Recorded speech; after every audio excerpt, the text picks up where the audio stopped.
DTH Salil Kerala information ചാനലിലേക്ക് സ്വാഗതം. എൻ്റെ ചാനൽ ലൈക്ക് ചെയ്യുക, സബ്സ്ക്രൈബ് ചെയ്യുക, ഷെയർ ചെയ്യുക, കമൻറ്റ് ചെയ്യുക. ഇന്ന് പരിചയപ്പെടാൻ പോകുന്നത് Tata play commentary, Malayalam commentary നമുക്ക് ആസ്വദിക്കാം. സ്റ്റാർ ഫോഴ്സ് 1 HD ആയാലും നോർമൽ ചാനലായ അതിൽ നമുക്ക് മലയാളം ചാനലുകൾ കമൻട്രിയായി ആസ്വദിക്കാവുന്നതാണ്. മലയാളം, ഹിന്ദിയുണ്ട്, തമിഴുണ്ട്, മലയാളമുണ്ട്, കന്നഡ ഭാഷ, ഒരുപാട് ഭാഷകളുണ്ട്. നമുക്ക് മലയാളം സെലക്ട് ചെയ്ത് അതിൽ ക്രിക്കറ്റ് കളികൾ നമുക്ക് കാണാവുന്നതാണ്. IPL ആയാലും ഇന്ത്യയുടെ മാച്ച് ആയാലും വേറെ ഏതായാലും നമുക്ക് മലയാളം കമൻട്രികൾ ആസ്വദിക്കാം. അങ്ങനെ ഒരു പ്രത്യേകത കൂടി ഉണ്ട്. അത് എങ്ങനെയെന്ന് വെച്ചാൽ റിമോട്ടിൽ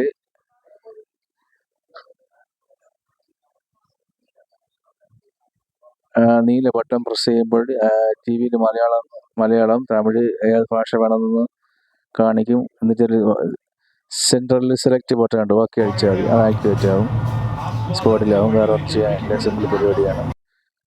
പിന്നെ നിങ്ങൾക്ക് താല്പര്യമുള്ളവർ എന്നെ വിളിച്ചാൽ മതി. മണി ബോക്സ് വേണമെങ്കിൽ ഞാൻ തരുന്നതാണ്. ഒരു വർഷത്തേക്ക് 14 മാസത്തേക്ക് 3000 രൂപയ്ക്കാണ് ബോക്സ് കൊടുക്കുന്നത്. 14 മാസത്തേക്ക് 3000 രൂപ ബോക്സ് ഞാൻ ഇപ്പോൾ ഓൾറെഡി ആയിട്ട് കൊടുക്കുന്നത്. താല്പര്യമുള്ളവർ എന്നെ വിളിച്ചാൽ മതി, ബോക്സ് ഞാൻ തരുന്നതാണ്. നല്ല ക്വാളിറ്റിയാണ്. മറ്റ് DTHൽ നിന്ന് അപേക്ഷിച്ച് ടാറ്റ പ്ലേ നല്ല ക്വാളിറ്റിയിലാണ് സംപ്രേഷണം ചെയ്യുന്നത്. കേരളത്തിലെ നമ്പർ 1 DTH എന്ന് ചോദിച്ചാൽ ടാറ്റ പ്ലേ ആണ്. അത് കഴിഞ്ഞിട്ട് വേറെ എന്തോ ഉള്ളൂ. പിന്നെ കേബിളായാലും യാതൊരു പുരോഗതിയും കേബിളിൽ കിടക്കുന്നത് 1990-95 കാലഘട്ടത്തിലാണ് ഇപ്പോൾ അവർ കിടക്കുന്നത്. നല്ലൊരു ക്വാളിറ്റി പോലും കേബിളിൽ കിട്ടുന്നില്ല. അത് മറിച്ച് നമുക്ക് DTHകളിൽ നിന്ന് ഏറ്റവും ബെറ്ററായിട്ട് കാണുന്നത് ടാറ്റ പ്ലേ മാത്രമേ ഉള്ളൂ. നിങ്ങൾ മാക്സിമം ടാറ്റ പ്ലേയുടെ കസ്റ്റമറാണെന്ന് നോക്കണം. റീചാർജ് കൂടുതലാണെങ്കിലും അത് നല്ല, നമുക്ക് LED TV ആയാലും നോർമൽ TV ആയാലും നല്ല രീതിയിൽ നമുക്ക് ആസ്വദിക്കാം, പിക്ചർ കാണാം. മലയാളം ചാനലായാലും HD ചാനലായാലും നമുക്ക് നല്ല പിക്ചർ ക്വാളിറ്റി ടാറ്റ പ്ലേ മാത്രമേ കൊടുക്കുന്നുള്ളൂ.